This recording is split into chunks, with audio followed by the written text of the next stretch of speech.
The New York Giants selected Francis Mauigoa 10th overall in the 2026 NFL Draft. They're looking to get tough in the trenches once again. He was the starting right tackle for the Miami Hurricanes for 3 seasons, and I think he has all-pro guard potential, and he's going to slide in and be the New York Giants right guard next to John Michael Schmitz and Jermaine Illuminor for at least 2026, and we'll see what happens in the future. But you want to talk about an ass kicker, a dominant type of run blocker who is nimble on his feet, who has heavy hands, who wants to finish blocks with aggressiveness, somebody who wants to kick out in space, who can kick out in space and absolutely drive defensive backs into the deck.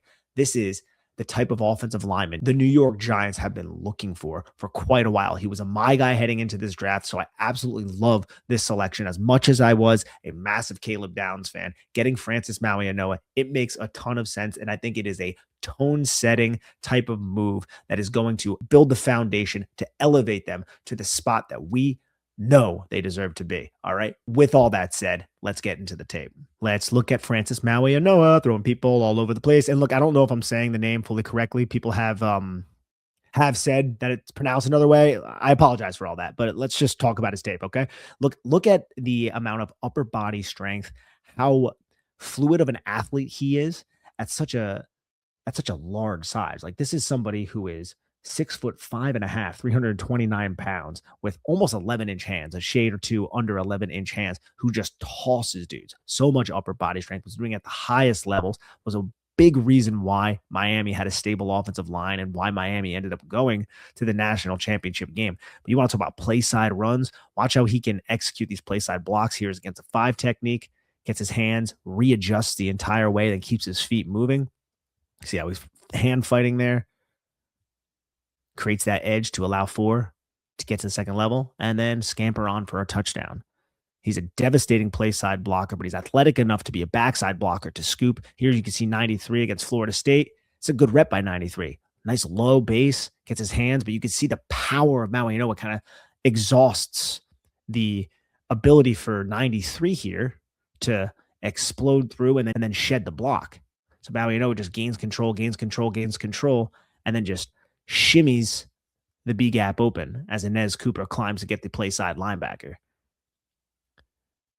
Play side blocking is something that he is excellent at as a tackle, and this is going to translate to him as a guard. And I think his biggest issues in his profile will be mitigated being kicked inside, playing in less space, because in a phone booth is where his strength can really thrive. It's where his power, his raw power, can shine. And he's mobile enough to play tackle, I would argue. He's plenty mobile enough to play guard. You see here he kicks into space. 4 tries to undercut the block, position, flip your hips. Just get in his way long enough. He's nimble for a 330-pound athlete.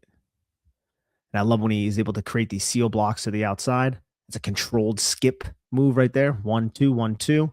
Make contact, get to the outside shoulder, create the seal. And the secondary force defender ended up doing his job well there. But Mauigoa is still making the block correctly. Here, create a path right through the B gap. You're blocking someone who's wide of you. The feet moving. Moving and churning. That's Francis Mauigoa right there for you. Here, these double team blocks, the down blocks and the double team blocks on the combo. Watch. Hip to hip, get hip to hip. We love to see the hip to hip with Inez Cooper. And you can see the power just driving the Notre Dame dude off the line of scrimmage. I get giddy thinking about stuff like this because you're clearing. This is a good defense right here in Notre Dame. And you're just clearing paths, just throwing defensive linemen and defensive ends around. Like, he has power, upper body strength that will translate to the NFL already, right? Like, sometimes you can't feel that on tape. Watching Francis Mauigoa's tape, you feel that power. Like, he just takes this 4 and just this 3 really just throws him aside. Just, I know where the run is going and you're not going to be there, number 0. Thank you very much. And when his pass protection is also something that he can do at a high level, that's when you really start to get excited, right? You're like, oh crap, this guy can also pass protect. He allowed just 15 pressures, 9 hurries, and 2 sacks last year. Played almost 3,000 snaps at right tackle, mostly for Miami. Surrendered 57 pressures through his career. 8 sacks total. He had 10 snaps at right guard. He's playing right tackle. He's going to be kicking inside the guard. I think he can thrive and be even better there. Seen a lot of just backside blocks here, some front side blocks. Here's a backside one where he's just cutting off the angle. Just run into him. He's like, all right, you're eliminated at this point. Love his technique. He's not flawless with technique. Sometimes he rears back to punch and it tips off when he's going to punch, and savvy defensive linemen have taken advantage of that. I don't want to say there's balance issues because I don't want to invoke PTSD among all Giants fans. I think this is Evan Neal. It is not Evan Neal, but there are times where sometimes he leans a little bit too much. It's not nearly as bad as how Evan Neal was when he was at Alabama, but something that was noteworthy, something that won't be as big of an issue. I wouldn't even say it was an issue at all. I'm kind of getting nitpicky here a little bit, but something that you saw sometimes. But here's a beautiful rep against Cassius Howe. And him and Cassius Howe. Cassius Howe got him a few times, but you'll see. Like, that's a good rep by Cassius, but you still see him out on an island, Francis. CC, I should call him.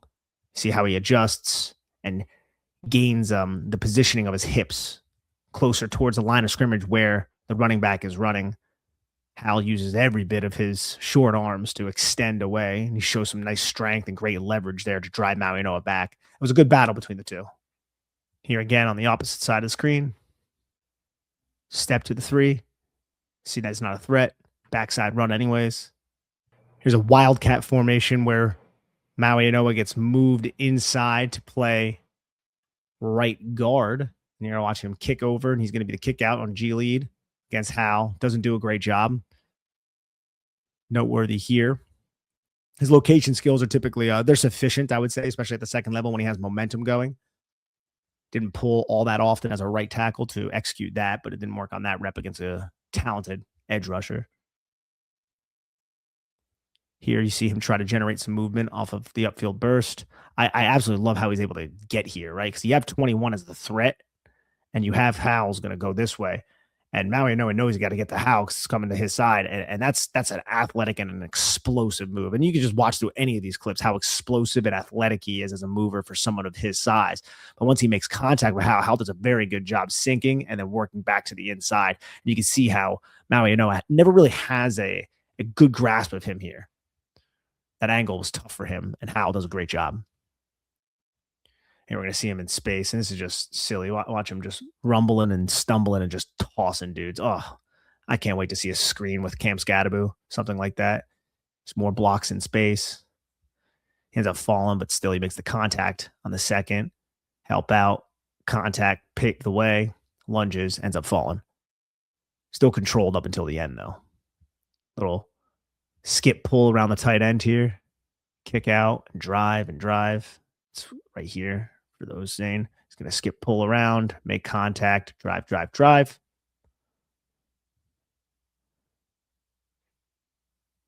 Make space, make space. His location skills is adequate, right? Sufficient location skills. Great force and power at the point of attack. And then we get into his pass blocking. Nimble. For a guy of his size, he got feather feet. Dancing bear, as they say, 330 pounds. You can see here, he's got to gain some depth for this set. It's wide. You can see how the edge rusher from Indiana ends up getting almost hip to hip, but he keeps distance and then just mirrors and matches him. The pass protection is good, man, and he's got vice grip for hands. Again, almost 11-inch hands, which I absolutely love in my offensive lineman. His quick sets like this. You see how he's low, he's coiled, and he explodes out of it, and then he's ready to pounce. He's not a big tonger, meaning he doesn't come in wide a lot to gain the chest. He will take more direct paths. He varies his punches as well, which I appreciate. And this is against Florida, as you see. Here, another smooth pass set. Patience is a virtue for him. He's not always overly eager with his punch, right? Again, he does a good job, but I love how authoritative he is with the outside hand. And you can see it right here against Caden Curry, Ohio State. He frames him up. You can see it's a strong outside kick initially. And you can see how it's depth at first because he doesn't know if this is going to be like a speed rush, right? So we gain depth, and then he realizes that it's not, and he already has a solid angle on him. So he adjusts with a more flat step. At this point, he's square to his target. Now he takes another more vertical set, and he punches once the chest is exposed. And Curry does a good job timing that punch up, but it doesn't matter because Mauigoa is just stronger, and then he just throws him down. And he has a really good outside arm grab, something he's going to be able to use as a guard, but it's not as, I guess, as important to defending outside rushes, obviously, but still a very effective tool he has. He'll employ that snatch and trap too. He does it to Mikel Kamara right here. Gets on top of him. Again, another low coil. Look at that foot right there. That angular body posture where he's just going to explode off. And here he just catches the guy. It's just like you're done at that point, man. There's a lot of just your duns here. Again, that patience and then that strength. Kick out. You know, try to knock my hand away. Yeah, right. It's enough hip fluidity for him to play outside at tackle. I do think he could be a dominant guard, though. This isn't an Evan Neal type of situation. Again, not to reiterate, but there's plenty of clips all throughout here. Just cut a bunch of these up where you see him readjusting, different varied punches with his hands. The feet are on point, the framing, different pass sets, unpredictability, and just strength, strength, strength. Just something I absolutely love. Can protect the high side, can vertical set, quick and aggressive with his jump set, which he'll use. Here he handles counter, like a nice spin move well. I really am impressed with him as a pass blocker for a guy of his size. And then as a run blocker too. It can be dominant. I think it could be even more dominant on the inside. Do you see how he stops here? And he ended up surrendering a sack on this play. It was a solid rep until Carson Beck doesn't really know what the heck he's doing. He has control of number 97, Kenyatta Jackson Jr. for a while. Here he's just tossing this poor guy on the ground. Just an upper body strength, baby. Gotta love it. Here it looks like there's no match for the SMU rusher. Just snatch and trap him to the deck. Here's a nice little twist. He just takes him inside. Mirror, mirror on the wall. Very impressed. I'm very happy the Giants ended up getting him. Another snatch and trap right here because he was one of my guys. He was like my sixth, I think, player in this draft class. Giants got him at 10. That's value. But the Giants need an infusion of young talent on their offensive line. They don't have anybody signed beyond this season. Now you have Mauigoa at least figured out. And then you can worry about what's going to happen at center and left guard here soon. But long-term right guard, Giants got it solved. Run game in the red zone right here. Make contact. And I love that just core strength to just grab and turn. Turn number 0 out of the hole. Open up holes, clear holes. It's Florida State. Just the defensive lineman has a long arm. He just sits back on them hips, trusts his feet, gets in the way. There's a lot to like about his profile. Absolutely. And I hope you guys are enjoying these clips. Here's a 2-hand strike. Sit back on his hips again. Look at that posture. Feet underneath him. Easy anchor, smooth anchor, strong anchor. Doesn't get bullied around much. Again, sometimes when he punches and if somebody times him up, they can knock his hands away and then try to evade him with quickness to the inside, which can get him to lunge sometimes. But when it comes to like running through him, once he squares you up, that's tough. It doesn't happen to him. He's a brick house, as they say. Posture, great. Just absolutely stonewalling Florida State defenders here, allowing for this long touchdown pass.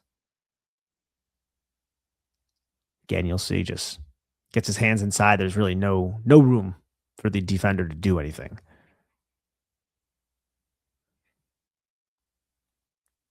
Here he comes off the twist. Pass off, make contact, sit back, allow for the check down. Simple and easy enough. Here's one where he loses just to kind of highlight what I was mentioning. I saw it like 3 times on film. I cut it up on the 3rd time, and this is what I'm talking about. See how he goes to punch, and the defender just that's just a well-timed, and it sheds him, and it also gets his hips in a position where he can't recover.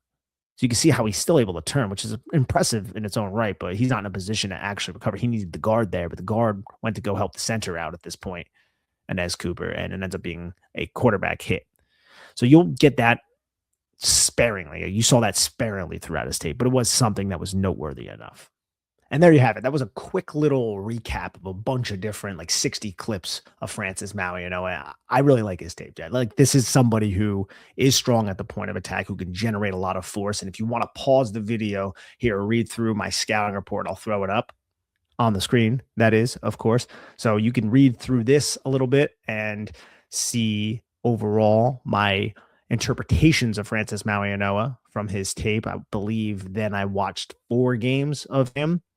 This is all pre-draft interpretations, and post-draft, I've come away liking him even more.